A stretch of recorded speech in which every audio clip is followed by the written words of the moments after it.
The sun burns hotly through the gums as down the road old Rogan comes, a hatter from the lonely hut beside the track to Woollybutt. He likes to spend Christmas with us here. He says man gets sort of strange living alone without a change, gets sort of settled in his way. So he comes each Christmas Day to share a bite of tucker and a beer. Dad and the boys have naught to do except the stray odd job or two, along the fence or in the yard. It ain't a day for working hard, says Dad. One day a year don't matter much. And then dishevelled, hot and red, Mum through the doorway puts her head and says, "This Christmas cooking, the sun's near fit by cooking by." And upon her word she never did see such. Your fault, says Dad. You know it is. Plum pudding on a day like this and roasted turkeys. Spare me days. I can't get over women's ways. In climates such as this, the thing's all wrong. A bit of cold corned beef and bread would do us very well instead. And Rogan said, "You're right, it's hot. It makes a fella drink a lot." And Dad gets up and says, "Well, come along." The dinner's served, a full bite and sup. Come on, says Mum. Now all sit up.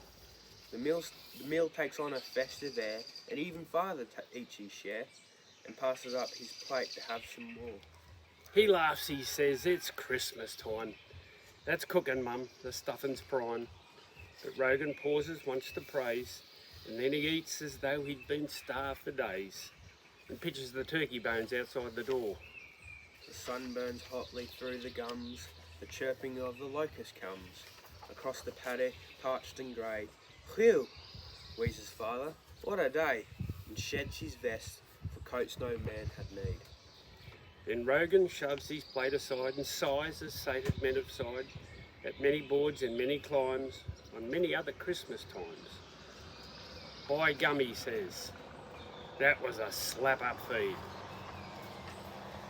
Then with his black pipe well alight, old Rogan brings the kids delight by telling over year again his yarns of Christmas tide mid English barns, when he was long ago a farmer's boy, with his old glistening as he sees half glimpses of old memories of whitened fields and winter snows, and Yuletide logs and mistletoes, and all that half-forgotten hallowed joy.